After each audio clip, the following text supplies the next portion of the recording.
మన గిరిజన భూమికి సంబంధించిన అంశాల్లో మీరందరూ వినే ఉంటారు, పేపర్లో చదివే ఉంటారు. బాన్కుబాయి అని ఆదిలాబాద్ జిల్లాలో 30 సంవత్సరాల క్రితం భూమి కోల్పోయిన ఒక గిరిజన మహిళకి మన ఐకేపీ ద్వారా అదేవిధంగా సార్ దాన్ని కేస్ స్టడీ కింద తీసుకొని ఆమెకు తిరిగి భూమి చెందే విధంగా చేశారు. సో భూమికి సంబంధించిన అంశాలు, మన గిరిజనకు సంబంధించిన భూపరమైన చట్టాల గురించి వారు ఇప్పుడు మీతో పాటు చర్చిస్తారు.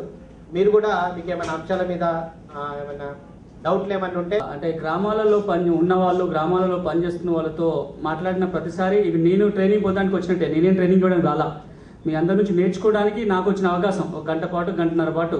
కాబట్టి ఈ అవకాశం ఇచ్చినందుకు మీ అందరికీ ధన్యవాదాలు. మీలో ఎవరన్నా ఇంజనీరింగ్ పరిజ్ఞానం లేదా ఇంజనీరింగ్ కోర్సు ఐటీఐనో పాలిటెక్నిక్ ఇట్లాంటి చేసిన వాళ్ళు ఉన్నారా? ఇంజనీరింగ్ పరిజ్ఞానం, ఇంజనీరింగ్ డిగ్రీలో, ఇంజనీరింగ్ చేయాలనుకునే ఆలోచనలో, ఇంజనీరింగ్ అంటే ఇంట్రెస్ట్ ఉన్న వాళ్ళు ఎవరైనా ఉన్నారా? చేతులు ఎత్తుతారా? పాలిటెక్నిక్ ఏదైనా డిప్లొమా కోర్సులు కానీ, కన్స్ట్రక్షన్ సంబంధించో, కంప్యూటర్ నాలెడ్జో ఉన్న వాళ్ళు ఎవరైనా ఉన్నారా? లేరా? పోనీ మీలో ఎంతమంది ఇంజనీర్లు ఉన్నారు? లేరా? ఒక్కరు కూడా?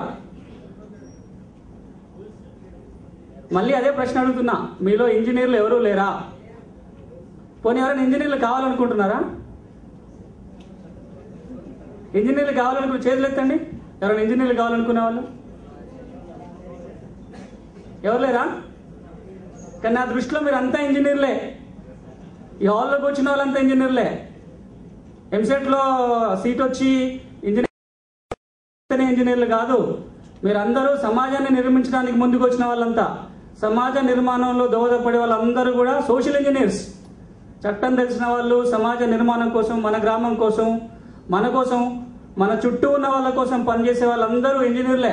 ఇంజనీరింగ్ డిగ్రీ వచ్చి ఐఐటీలనో లేకపోతే బిట్స్ బిల్లాలినో చదువుకొని పెద్ద పెద్ద డ్యామ్లు కట్టిన వాళ్ళ ఇంజనీర్లు కాదు, మీరు సమాజాన్ని ఉద్ధరించడానికి వచ్చిన వాళ్ళు. సో మీ అందరికీ ప్రత్యేకమైన అభినందనలు. ప్రతిసారి మనం ఎప్పుడు సమాజంలో ముందు నేను, నా భార్య, పిల్లలు, నా కుటుంబం, తర్వాతనే మిగతా ఏమైనా వస్తాయి. ఆ ఆలోచన విధానం ఇంకా ఎక్కువ పెరిగిపోతున్న రోజులు. నేను బాగుంటే చాలు, పక్కవాడు ఏమైపోయినా పర్వాలేదు అనుకునే దగ్గర నుంచి నేనే బాగుండాలి, పక్కవాడు నాశనం అయిపోతేనే బెటరు, నేను ఇంకొంచెం బాగా ముందుకు వెళ్ళడానికి అవకాశం ఉంటుంది అని అనుకున్న రోజులకు వచ్చాం.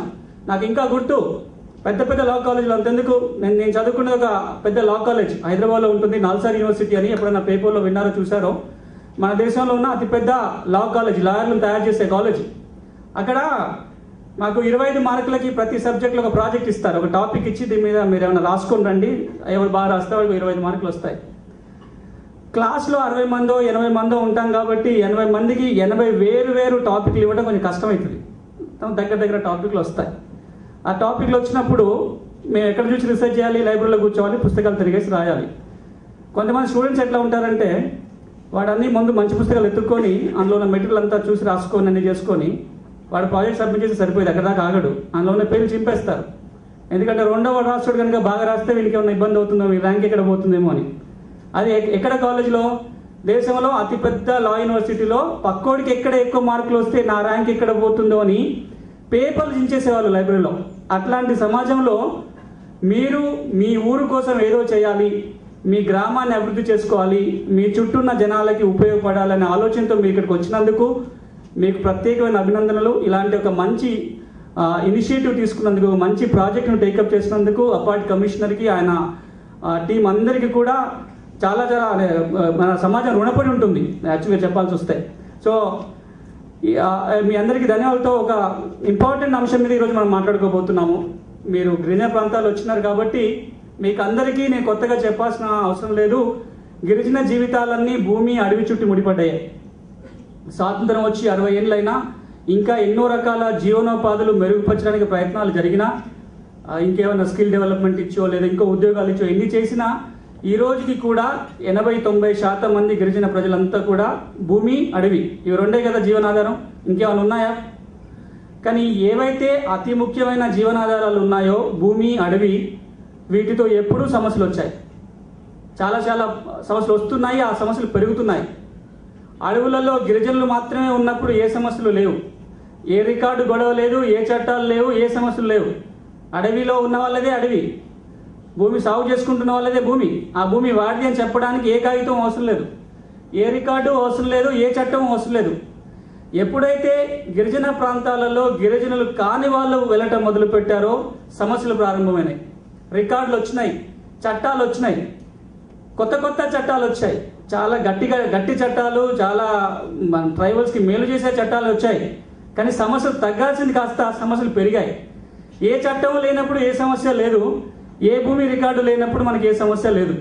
మనం ఈ సమస్యలు ఎందుకు వచ్చాయి, ఈ సమస్యలు తీర్చడానికి ఏ చట్టాలు వచ్చాయి, ఈ చట్టాలని మనం ఎట్లా వాడుకోవాలి అనే విషయం తెలిస్తే మీరు చాలా మందికి మేలు చేసిన వాళ్ళు అవుతారు గిరిజన ప్రాంతాల్లో. ఎందుకంటే ఒకప్పుడు ఊళ్ళో పంచాయతీ వాళ్ళు చెప్పిందే తీర్పు, మనం అనుకున్నదే ఆధారం. కానీ ఈ రోజున అట్లా కాదు కదా. చట్టాల్లో ఏం చెప్తుందో అదే కరెక్ట్, రికార్డులో ఏముంటుందో అదే కరెక్ట్. మరి ఆ రికార్డులను మనం ఎట్లా అర్థం చేసుకోవాలి, ఆ చట్టాలను ఎట్లా అర్థం చేసుకోవాలి? ఈ సంక్లిష్టతలు మనకు అర్థం కాకపోతే మనం ఎంత పోరాటం చేసినా గిరిజనులకి మనం న్యాయం చేయలేం. ఏళ్ల తరబడి 30 ఏళ్ళుగా 40 ఏళ్ళుగా కోర్టుల చుట్టూ ఆఫీసుల చుట్టూ తిరగటం అవుతుంది తప్ప మనం పేదవాళ్ళకి న్యాయం చేయలేం, గిరిజనులకి న్యాయం చేయలేం. మీరు ఇంకో విషయం చూసినట్లయితే ఎప్పుడెప్పుడైతే ఈ చట్టాలు వచ్చాయో ఆ చట్టాలు వచ్చిన వెంటనే గిరిజనులకు ఇంకా ఎక్కువ అన్యాయం జరిగింది. ఎల్టీఆర్ చట్టం మీరు అందరూ వినుంటారు, 170 చట్టం. కొన్ని వేల కేసులు పెడితే అందులో సగానికంటే పైన గిరిజనులకి వ్యతిరేకంగానే తీర్పులు వచ్చాయి. వీటన్నిటికీ ఇంత అన్యాయం జరగడానికి కారణం ఏంటంటే ఈ చట్టాలు రికార్డులు అర్థం కాకపోవడం, తెలియకపోవటం. ఆ తెలిసిన కొద్ది మంది కాస్త ఇది 10 మందికి ఉపయోగించేటట్టుగా వాడుకోకపోవటం.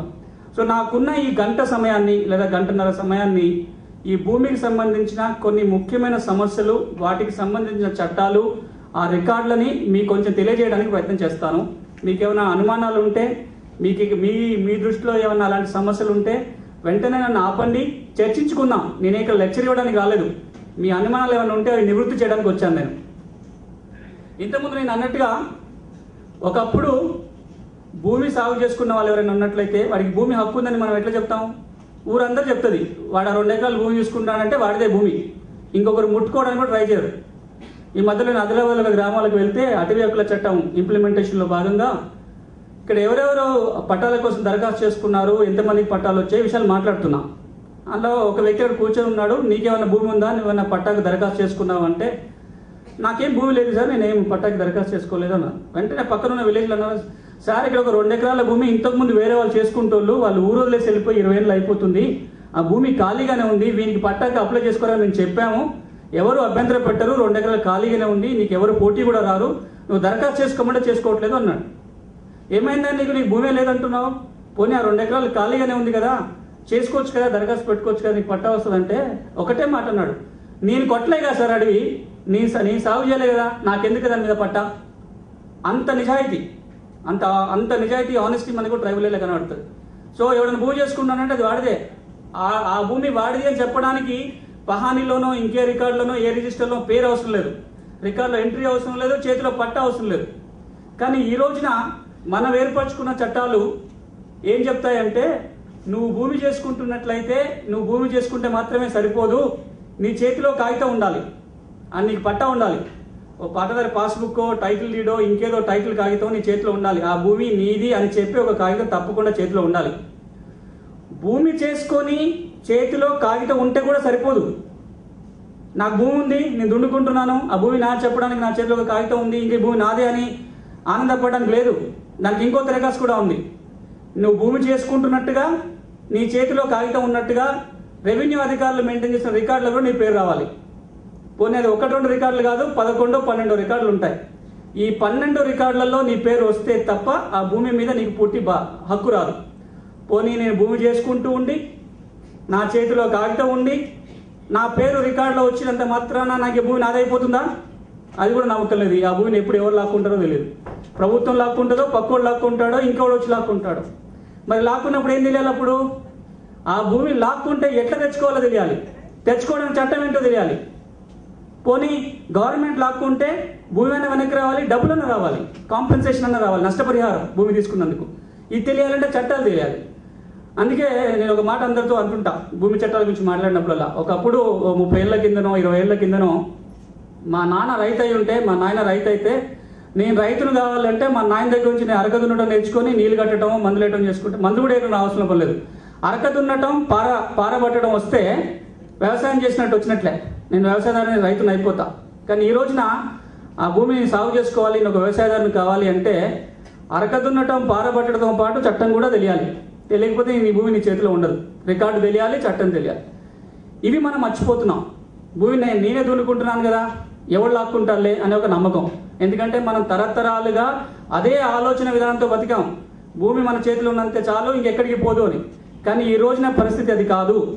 ఈ రోజున మనకున్న భూములు మనం కాపాడుకోవాలంటే ఈ అన్ని విషయాలు తెలియాలి. సో ఏంటి చట్టాలు, ఏమిటి రికార్డులు? అది ముఖ్యంగా గిరిజన ప్రాంతాలలో. మైదాన ప్రాంతాలలో ఉండే భూమి చట్టాలు వేరు, గిరిజన ప్రాంతాల్లో ఉండే భూమి చట్టాలు వేరు. గిరిజన ప్రాంతాలకు వచ్చినట్లయితే మనకు ఒక 3 ముఖ్యమైన భూమి చట్టాలు కనిపిస్తుంటాయి. ఒకటి ఎల్టీఆర్ చట్టం, 1/70 చట్టం అంటాం, లేదా ఎల్టీఆర్ చట్టం అంటాం. మీరందరూ వినే ఉంటారు 1/70 ఎల్టీఆర్, లేదా ల్యాండ్ ట్రాన్స్ఫర్ రెగ్యులేషన్ 1959, గిరిజన భూముల బదలాయింపు నిషేధ చట్టం. క్లుప్తంగా అయితే 1/70 చట్టం. ఈ చట్టం ఒక ముఖ్యమైన చట్టం అయితే, రెండవది ఈ చట్టం దేనికి వర్తిస్తుంది? గిరిజన భూములు గిరిజనుల నుంచి గిరిజనేతల చేతికి వెళ్లకుండా కాపాడే చట్టం. ఒకవేళ వెళ్ళినట్లయితే ఆ భూముల్ని తిరిగి గిరిజనులకి తెచ్చిచ్చే చట్టం. ఇది ఒక చట్టం, దీని గురించి మళ్ళీ మాట్లాడుకుందాం. రెండో చట్టం, గిరిజనులు ఎవరైతే భూములు సాగు చేసుకుంటున్నారో వాళ్ళు సాగు చేసుకుంటున్న భూమికి పట్టాలు ఇచ్చే చట్టం. దాన్నే మనం సెటిల్మెంట్ చట్టాలు అంటాం. సెటిల్మెంట్ యాక్ట్స్ ఉంటాయి. ఇది రెండో ముఖ్యమైన చట్టం గిరిజన ప్రాంతాలలో. మూడో చట్టం ఏంటి? అటవులకు సంబంధించిన చట్టం. కొత్తగా వచ్చింది అది. ఇంతకు ముందు ఎవరైనా గిరిజనులు కానీ బయట వాళ్ళు కానీ అడవిలోకి వెళ్ళి అడవిని కొట్టినా, లేకపోతే అడవిలో ఇంకేమైనా అడవి ఉత్పత్తులు తెచ్చుకున్నా, ఇలాంటివి చేస్తే ఫారెస్ట్ చట్టం కింద కేసు పెట్టేవాళ్ళు. నువ్వు అడవి ఎట్లా కొడతావు, నీకేం అధికారం చేయడానికని. కానీ మొట్టమొదటిసారిగా అటవీ భూముల మీద లేదా అడవుల మీద గిరిజనులకు ఉన్న హక్కుల్ని గుర్తిస్తూ ఒక చట్టం వచ్చింది 3-4 ఏళ్ల కింద. ఏం చట్టం అది? అటవీ హక్కుల చట్టం. ఎఫ్ఆర్ఏ అంటారు, ఫారెస్ట్ రైట్స్ యాక్ట్ లేదా అటవీ హక్కుల చట్టం. 2008 నుంచి మనకి అమల్లో వచ్చింది. ఈ 3 చాలా ముఖ్యమైన చట్టాలు. ఈ 3 కాకుండా కూడా చాలా చాలా ఉన్నాయి. మనం ఎప్పుడు వాటిని పట్టించుకోం. ఎందుకంటే గిరిజన ప్రాంతంలో భూమి సమస్యలు అనగానే మనకి ఎల్టీఆర్ఏ గుర్తొస్తుంది, ఇంకే సమస్యలు కూడా లేనట్టుగా.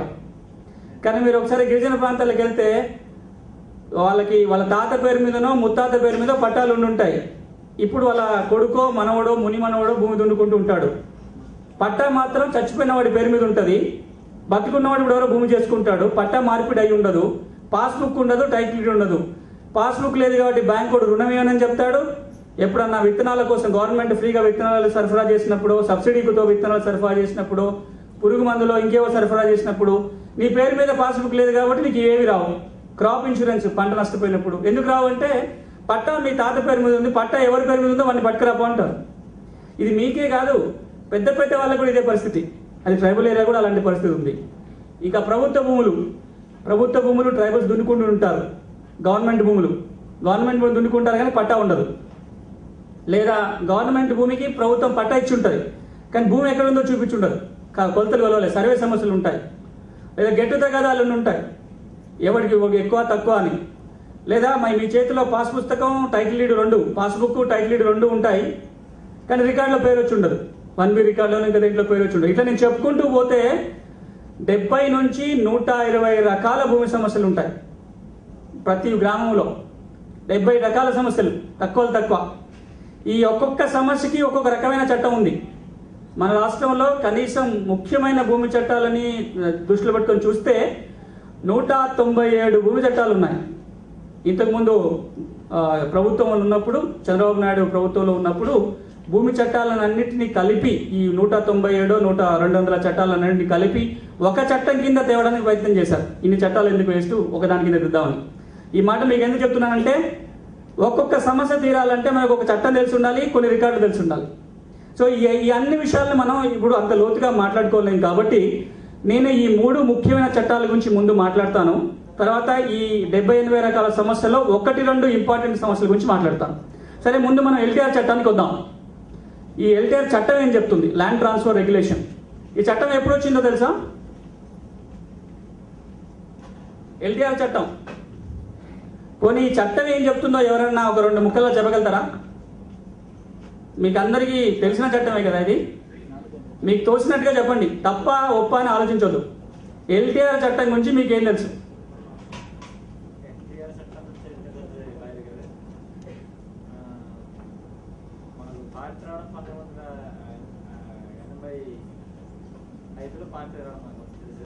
కొంచెం గట్టిగా చెప్తే. ఇదేమో సాగు చేస్తూ ఉండేవారు. ఉన్నప్పుడు గేట్ అయిందంటే ఆ విఆర్ వచ్చి నేను అడుగుతుందంటే ఎల్టీఆర్ చట్టం ఏంటని అడుగుతున్నా. ఎల్టీఆర్ చట్టం గురించి నీకు తెలుసా? ఇంకెవరికైనా తెలుసా ఎల్టీఆర్ చట్టం? సుందరరావు, ఉప్పమండలం, విజయనగరం జిల్లా. 1/70 చట్టం అంటే గిరిజనుల భూములు గిరిజనులే సాగు చేసుకోవాలి, గిరిజనులు మాత్రమే కొనుక్కోవాలి, గిరిజనేతలు కొనుక్కోవడానికి కానీ చలనారు. అదే ఎన్టీఆర్ చట్టం. ఇంకా ఆయన 55లో ఆ చట్టంలో ఎవరు చేసిన భూములు వాళ్ళకి ఇస్తాం అసలు. ఇంతవరకు ఏంటంటే సెటిల్మెంట్ ఆ భూములు అవ్వలేదు. ఇంతవరకు చెట్టులు ఏరకుండా ప్రకటించారు. వాటికి మేము పట్టాలకి ఎన్నిసార్లు మనం కోరినా సెటిల్మెంట్ అవ్వలేదంట. అది మీరు చెప్తుంది. సెటిల్మెంట్ చట్టం గురించి మాట్లాడదాం. ఎల్టీఆర్ చట్టం గురించి ఇంకెవరన్నా? ఆస్తులు అన్ని భూములు కావచ్చు, ఇల్లులు కావచ్చు, ఇంకే విధమైన స్థిరాస్తులు కావచ్చు, అవన్నీ గిరిజనులు మాత్రమే అనుభవించాలి. గిరిజనేతరులు ఆ భూముల్ని లేదా ఆస్తుల్ని కొనడానికి కానీ ఇంకే విధంగా కానీ పొందడానికి వీల్లేదు అని చెప్తుందే ఎల్టీఆర్ చట్టం. ఆ చట్టంలో క్లాజ్ ఉంటుంది. చట్టం ఏముంటుందంటే ఏదైనా గిరిజన ప్రాంతంలో లేదా షెడ్యూల్డ్ ప్రాంతాలలో గిరిజనులు కాకుండా వేరే ఎవరైనా సరే ఆ భూములు అనుభవించినట్లయితే వాళ్ళు చట్టాన్ని ఉల్లంఘించి ఆ భూములు అనుభవించినట్టుగానే చట్టం భావిస్తుంది. నేను చట్టం ఉల్లంఘించలేదు అని నిరూపించుకునే బాధ్యత మళ్ళీ ఎవరిది ఉంటుంది? ఎవరైతే ఆ విధంగా గిరిజనేతలు భూమి మీద ఉంటారో వాళ్ళు చెప్పాలి, నేను చట్టాన్ని ఉల్లంఘించకుండా తెచ్చుకున్నాను ఈ భూములని. ఈ చట్టం మొదటిసారి ఎప్పుడు వచ్చిందంటే 1917లో వచ్చింది. ఆంధ్ర ప్రాంతంలో భద్రాచలంతో కలుపుకొని విశాఖపట్నం, విజయనగరం, శ్రీకాకుళం, ఈస్ట్ గోదావరి, వెస్ట్ గోదావరి, భద్రాచలం ప్రాంతంలో మొట్టమొదటిసారి చట్టం. దాని తర్వాత స్వాతంత్రం వచ్చిన తర్వాత మనకు అదే చట్టాన్ని కొంత మార్పు చేర్పులతో 1959లో తీసుకురావడం జరిగింది. ఈ చట్టాన్ని చాలా సులభం అర్థం చేసుకోవటం. ఇంతకుముందు నేను అన్నట్టుగా చట్టం ఏమంటుంది అంటే గిరిజన ప్రాంతాలలో స్థిర ఆస్తులని గిరిజనులు కానీ లేదా గిరిజనులతో ఏర్పడ్డ సొసైటీ కానీ కొనుక్కోవడానికి అవకాశం ఉంది తప్ప ఇంక వేరే ఎవరు ఆ భూములు తీసుకోవడానికి అవకాశం లేదు. ఉదాహరణకి విజయనగరం జిల్లాలో పలానా ఒక గ్రామంలో, మీరు వస్తున్న గ్రామంలో షెడ్యూల్ ఏరియా అది. ఆ ప్రాంతంలో ఎవరన్నా భూములు కొనుక్కోవాలన్నా ఇంకే విధంగా పొందాలన్నా గిరిజనులకి మాత్రమే సాధ్యమవుతుంది. బయట వాళ్ళు ఆ భూముల్ని కొనుక్కోవడానికి వీలు లేదు అని ఎల్టీఆర్ చట్టం చెప్తుంది. అది ఎప్పుడు వచ్చింది? 1959లో వచ్చింది. ఈ చట్టం ఇంకొక 2-3 అంశాలు కూడా చెప్తుంది. గిరిజనుల నుంచి మాత్రమే కొనుక్కుంటే నేరం కాదు. అంటే గిరిజనేతరులు కూడా ఇంకో గిరిజనేతరులకి భూములు అమ్మడానికి వీల్లేదు. 3-4 రకాలుగా స్థిరాస్తులు చేతులు మారడానికి అవకాశం ఉంటుంది. ఏ విధంగా మారొచ్చు? గిరిజనుల నుంచి గిరిజనులకి మారొచ్చు. అంటే కొనుక్కోవటం, అమ్మటం, భూములు కానీ ఇల్లులు కానీ. గిరిజనుల నుంచి గిరిజనులకి అమ్మకాలు, కొనుగోలు జరిగితే మనకి ఏమైనా నష్టం ఉంటుందా? ఒక గిరిజనుల నుంచి ఇంకో గిరిజనులు కొనుక్కున్నాడు, ఏమైనా ఇబ్బంది ఉందా? గిరిజనులకి, ట్రైబల్స్కి ఏమైనా ఇబ్బందా? కాబట్టి ఏం లేదు, చట్టం దాని గురించి ఏం చెప్పదు. అట్లా కొనుక్కోవచ్చు, అమ్ముకోవచ్చు. ఇద్దరు గిరిజనుల మధ్యలో భూముల అమ్మకాలు, కొనుగోలు, దానం చేసుకోవటం, కౌలుకి ఇచ్చుకోవటం, ఇంకేమన్నా చేసుకోవచ్చు. ఒక గిరిజన నుంచి గిరిజనేతడికి భూములు వెళ్తున్నాయి అనుకోండి, దానివల్ల ఏమైనా ఇబ్బందా లేదా? ఒక గిరిజనుడికున్న 4 ఎకరాల భూమి ఒక నాన్ ట్రైబల్ కొనుక్కున్నాడు, ఏమైనా ఇబ్బంది అది? లేదా బలవంతంగా ఆక్రమించుకున్నాడు, లేదా కౌలుకు తీసుకున్నాడు, దాంతో ఏమైనా ఇబ్బంది వస్తుందా? ఇబ్బంది. నాన్ ట్రైబల్ నుంచి తీసుకున్నాడు కాబట్టి అది చట్ట వ్యతిరేకం. చట్టం ఏం చెప్తుంది? అలా కనుక తీసుకుంటూ పోతే ట్రైబల్స్కు ఉన్న భూములన్నీ పోతాయి. ఒకసారి నాన్ ట్రైబల్ రావటం మొదలు పెడితే ట్రైబల్స్ ఇంకా అడవి లోపలికి వెళ్ళిపోతారు, ఆ భూములన్నీ కూడా గిరిజనులు కోల్పోతారు. కాబట్టి ట్రైబల్ నుంచి నాన్ ట్రైబల్కి భూములు వెళ్ళడానికి వీల్లేదు, చట్టం ప్రొహిబిషన్ చేసేసింది. ఇంకా 3వ రకంగా భూములు ఎలా వెళ్తాయి? నాన్ ట్రైబల్ నుంచి ట్రైబల్కి, అంటే గిరిజనేతర్ నుంచి గిరిజనుడికి. ఏమన్నా ఇబ్బందా? ఒక నాన్ ట్రైబల్కి గిరిజన గ్రామంలో 2 ఎకరాల భూమి ఉంది, దాన్ని ఒక గిరిజనుడు కొనుక్కుంటున్నాడు లేదా దాన్ని కౌలు చేసుకుంటున్నాడు, ఏమైనా ఇబ్బందా? ఎందుకంటే గిరిజనుడు లబ్ధిదారుడు కాబట్టి మనకు వచ్చిన ఇబ్బంది లేదు. ఈ 3 రకాల దాంట్లో మనకున్న ఇబ్బంది ఏంటి? ట్రైబల్ నుంచి నాన్ ట్రైబల్కి వెళ్ళేదాంతో మనకి ఇబ్బంది. 4వ రకమైన ట్రాన్సాక్షన్ లేదా 4వ రకమైన ఏం జరగవచ్చు అంటే ఒక నాన్ ట్రైబల్ నుంచి ఇంకొక నాన్ ట్రైబల్కి, ఒక గిరిజనేతరుడి నుంచి ఇంకో గిరిజనేతరుడికి, షెడ్యూల్డ్ ప్రాంతంలో మీరున్న ఊళ్ళో ఒక నాన్ ట్రైబల్కి 2 ఎకరాల పట్టా భూమి ఉంది, వాడికి భూమి ఉంది. ఆ భూమిని ఇంకొక నాన్ ట్రైబల్కి అమ్ముతున్నాడు. మనకేమైనా ఇబ్బందా? ఎవరైనా చెప్తారా ఏమైనా ఇబ్బందా? అది గిరిజన భూమి కాదు. ఒక నాన్ ట్రైబల్కి 2 ఎకరాల పట్టా భూమి ఉంది. ఆ 2 ఎకరాల పట్టా భూమిని ఇంకొక నాన్ ట్రైబల్కి అమ్ముతున్నాడు. దానివల్ల నష్టమా?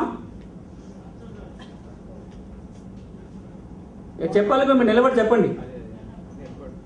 మైక్ కోసం చూడకండి, మైక్ రావడం టైం పడుతుంది కాబట్టి మీరు చెప్తే వినబడుతుంది. నాన్ ట్రైబల్ అవ్వకపోతే ప్రాబ్లం లేదు కదా. నష్టం అవుతుందా? ఏ విధంగా?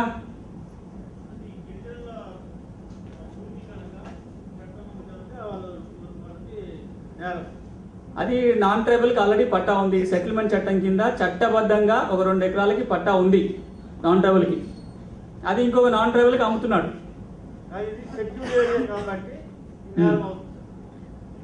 నేర సంగతి పక్కన పెడదాం, చట్టం ఏం చెప్తుందో పక్కన పెడదాం. ఒక నాన్ ట్రైబల్ నుంచి ఇంకొక నాన్ ట్రైబల్ భూమి కొనుక్కుంటే గిరిజనులకి ఏమైనా ఇబ్బందా? లేదా? ఎవరైనా ఉంది అనుకునే వాళ్ళు ఉన్నారా?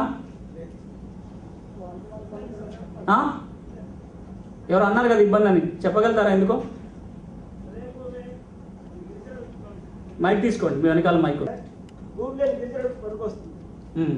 అదే గిరిజనేతలు కొనుక్కుంటే వాళ్ళు పనికి వస్తుంది, కానీ ఈ భూమి లేని వాళ్ళు పేదవాళ్ళకు వెళ్ళిపోతారు. అంటే మీరు అన్నట్టుగా ఇంకొక గిరిజనుడికి భూమి లేకుండా పోతుంది. అది కనుక ఉంటే ఇంకొక గిరిజన కుటుంబానికి ఆ భూమి వచ్చి ఉండేది. ఈ అంశం మీద సుప్రీంకోర్టు వినే ఉంటారు. మన దేశానికి అతిపెద్ద కోర్టు ఢిల్లీలో ఉంటుంది. సుప్రీంకోర్టు దాకా ఈ అంశం మీద వెళ్ళింది. సుప్రీంకోర్టు చివరికి ఏమన్నదంటే, ఒక నాన్ ట్రైబల్ నుంచి ఇంకొక నాన్ ట్రైబల్ కొనుక్కుంటే ట్రైబల్స్కి చాలా ఇబ్బందులు అవుతాయి 2 విధాలుగా. ఒకటి, ఇంకా కొంచెం ఎక్కువ మంది నాన్ ట్రైబల్స్ ఆ గ్రామానికి ఆ ఊరికి వస్తారు. దానివల్ల అక్కడున్న కొంతమంది గిరిజనులు ఇంకా అడవి లోపలికి నెట్టివేయబడతారు, వాళ్ళకు ఆస్తులు కోల్పోతారు. రెండోది, గిరిజనేతరులు కలిసి బతకడం కష్టం ఒక ప్రాంతంలో. ఆ కల్చర్ అవన్నీ వేరుగా ఉంటాయి కాబట్టి ఒక్క గిరిజనేతరుడే వస్తారని చూస్తాం. వాళ్ళ వెనకాల భూమి అంతే ఉన్నా ఆ భూమితో ఎక్కువ మంది గిరిజనేతరులు లోపలికి వస్తారు కాబట్టి ఇట్లాంటి దాన్ని కూడా మనం అలో చేయొద్దు అన్నారు. అంటే చివరిగా ఏం చెప్పినట్టు కోర్టు, ఒకవేళ నాన్ ట్రైబల్ నుంచి ఇంకొక నాన్ ట్రైబల్ భూములు కొనుక్కున్నా అది కూడా ఇబ్బందే గిరిజనులకి, కాబట్టి అది కూడా చెల్లదు.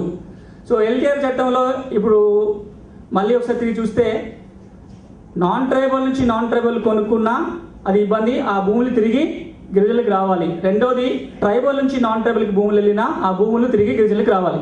సో ఎల్టీఆర్ చట్ట ప్రకారం గిరిజన ప్రాంతాలలో గిరిజనులు లేదా గిరిజనులతో ఏర్పడ్డ సంఘాలు లేదా సొసైటీ వాళ్ళు తప్ప భూములు కొనడానికి ఎట్టి పరిస్థితుల్లో వీల్లేదు.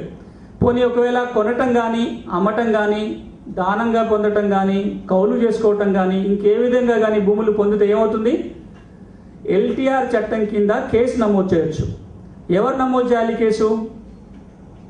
మీరు ఎవరైనా కేసు పెట్టవచ్చు, నేను కూడా పెట్టవచ్చు కేసు. ఎవరైనా బాధ్యత కలిగిన వ్యక్తి గిరిజన ప్రాంతాలలో ఎల్టీఆర్ చట్టం ఉల్లంఘన జరిగింది అని కనుక తెలిస్తే, ఏ వ్యక్తి అయినా సరే, ఈ దేశంలో పౌరుడు ఎవరైనా సరే, ఎనీ ఇంట్రెస్టెడ్ పర్సన్ ఆ సంబంధిత అధికారి దగ్గర కేసు పెట్టవచ్చు. ఎవరు ఆ సంబంధిత అధికారి?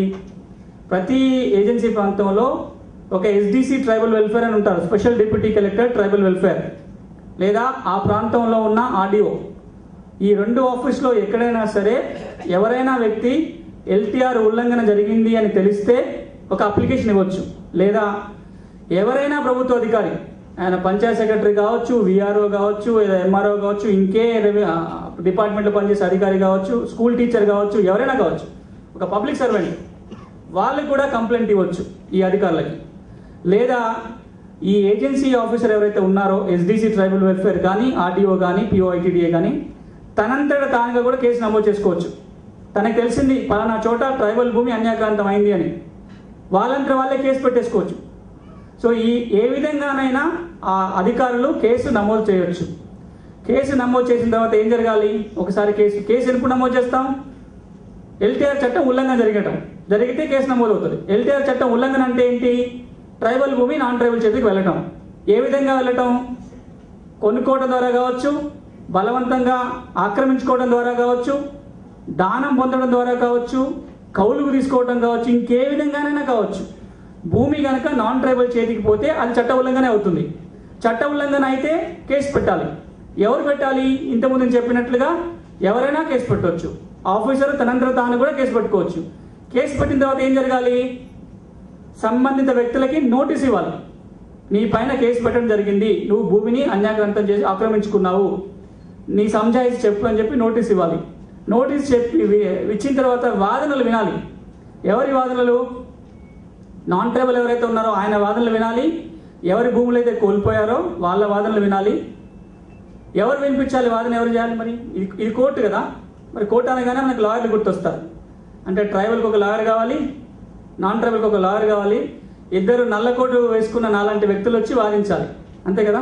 వాదించి దాన్ని బట్టి కేసు డిసైడ్ చేయాలి. కానీ ఈ ఏజెన్సీ కోర్ట్స్ ఏదైతే ఉన్నాయో, ఎస్డిసి కోర్టు కానీ పిఓ కోర్టు కానీ, అక్కడ నల్ల కోటు వేసుకున్న లాయర్లతో పని లేదు. మీరు కూడా వెళ్ళి వాదించవచ్చు. మీరు కూడా వెళ్ళి ట్రైబల్ తరఫున వాదించవచ్చు, లేదా మీరు కూడా వెళ్ళి నాన్ ట్రైబల్ తరఫున కూడా వాదించవచ్చు కావాలనుకుంటే. మీరు వాదించారని తెలుసు. ఎట్లా వాదించవచ్చు అంటే, ఎవరైతే అక్కడ ప్రిసైడింగ్ ఆఫీసర్ అధికారి ఉన్నారో ఆయన పర్మిషన్ ఇవ్వచ్చు. ఈ కేసులో ఫలానా వాళ్ళు ఆయన తరఫున వాదన చేయవచ్చు అనే ఒక పర్మిషన్, దాన్ని సన్నద్ధి అంటారు. ఆ సన్నద్ధి కనుక పొందినట్లయితే గిరిజనుల తరఫున మీరే వాదనలు వినిపించడానికి అవకాశం ఉంది. సరే, ఒక లాయర్ ద్వారా కావచ్చు, లేదా ఈ విధంగా సన్నద్ధి పొందిన వ్యక్తి కావచ్చు, లేదా ట్రైబల్ తరఫున ట్రైబల్ వెల్ఫేర్ డిపార్ట్మెంట్ అధికారులు ఉంటారు, వాళ్ళు వాదనలు వినిపిస్తారు.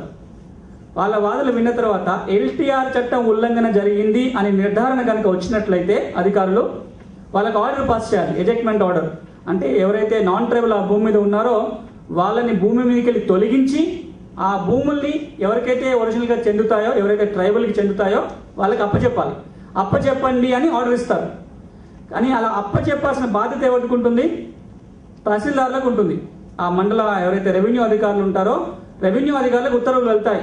ఈ పలానా కేసులో ఎల్టీఆర్ చట్టం ఉల్లంఘన జరిగింది కాబట్టి ఈ భూముల్ని మీరు తిరిగి గిరిజనులకు అప్పచెప్పండి అని ఉత్తర్వులు వెళ్తాయి. ఆ ఉత్తర్వుల్ని అమలు చేయాల్సిన బాధ్యత తహసీల్దార్ పైన ఉంటుంది. ఒకవేళ ఎవరికైనా సరే, అంటే ఇటు గిరిజనుడికి కావచ్చు లేదా గిరిజనేతడికి కావచ్చు, ఈ అధికారి ఇచ్చిన తీర్పు మీద అభ్యంతరాలు ఉన్నట్లయితే ఏజెంట్ గారి దగ్గర కేసు వేయచ్చు. ఎవరు ఏజెంటు? కలెక్టర్. ఆ కలెక్టర్ పవర్స్ని ఈ రోజున పిఓఐటీడీలకు ఇచ్చారు, అడిషనల్ ఏజెంట్కి. కాబట్టి ఈ ఎస్డిసి కానీ ఆర్డీఓ గారు కానీ ఇచ్చిన తీర్పు మీద అభ్యంతరాలు ఉంటే పిఓఐటీడీ దగ్గర కేసు వేయాలి. ఆయన కూడా విచారణ చేస్తాడు, నోటీసులు ఇస్తాడు, విచారణ చేస్తాడు, ఆయన కూడా తీర్పు ఇస్తాడు. ఒకవేళ ఆ తీర్పు మీద కూడా అభ్యంతరాలు ఉన్నట్లయితే గవర్నమెంట్కి రివిజన్ పిటిషన్కి వస్తుంది. ఎవరు government? Principal secretary tribal welfare కానీ లేదా ట్రైబల్ వెల్ఫేర్ మినిస్టర్ కానీ ఆ కేసులో వినటం జరుగుతుంది. ఇక్కడ ఇచ్చిన తీర్పు అంతిమమైన తీర్పు, ఇంకా మళ్ళీ అప్పీల్కి వెళ్ళడానికి లేదు. కానీ కొన్ని సందర్భాలలో ఈ కేసుల మీద ఎప్పుడైనా సరే హైకోర్టు కూడా వెళ్ళొచ్చు. హైకోర్టుకు వెళ్ళొచ్చు, అక్కడి నుంచి సుప్రీంకోర్టు దాకా కూడా వెళ్ళొచ్చు. ఇవి కోర్ట్స్. ఒకసారి ఈ కోర్టులో ఫైనల్గా తీర్పు వచ్చేసినట్లయితే భూముల్ని తిరిగి తహసీల్దారు అప్పగించాలి. ఇది చట్టం. చట్టం ఇంకా ఇంకో మాట ఏం చెప్తుంది అంటే 1978 తర్వాత 1978 తర్వాత ఎవరైనా గిరిజనేతరులు కొత్తగా భూములు కొనుక్కున్న గిరిజన ప్రాంతాలలో లేదా కోర్టు తీర్పిచ్చిన తర్వాత కూడా ఆ భూముల్ని సాగు చేసుకుంటూ ఉన్నా అది నేరం అవుతుంది. క్రిమినల్ చట్టాల కింద నేరం అవుతుంది. 1 సంవత్సరం జైలు శిక్ష వేయొచ్చు లేదా 2000 రూపాయల ఫైన్ వేయొచ్చు. దేనికి? ఏది నేరము? 1978 సంవత్సరం తర్వాత గిరిజన భూములు కొనుక్కున్నా నేరమే, లేదా ఇది గిరిజన భూములు అని కోర్టు తీర్పు ఇచ్చిన తర్వాత కూడా ఆ భూముల్ని వదలకుండా ఆ భూముల్ని సాగు చేసుకుంటూ కనుక గిరిజనేతలు ఉన్నట్లయితే వాళ్ళ మీద కూడా క్రిమినల్ కేసులు పెట్టవచ్చు. అది కూడా ఎల్టీఆర్ చట్టం చెప్తుంది, 1978లో వచ్చిన అమెండ్మెంట్. ఇంకొక అంశం ఏంటంటే గిరిజన ప్రాంతాలలో గిరిజనేతలకు అనుకూలంగా ఏ భూములని రిజిస్ట్రేషన్ చేయకూడదు. సబ్ రిజిస్టర్ ఆఫీసులు ఉంటాయి కదా, ఏ సబ్ రిజిస్టర్ కానీ ఏ రిజిస్ట్రేషన్ అధికారులు కానీ గిరిజన ప్రాంతాలలో ఉన్న భూముల్ని గిరిజనేతల పేరు మీద రిజిస్ట్రేషన్ చేయకూడదు, చేస్తే చెల్లవు.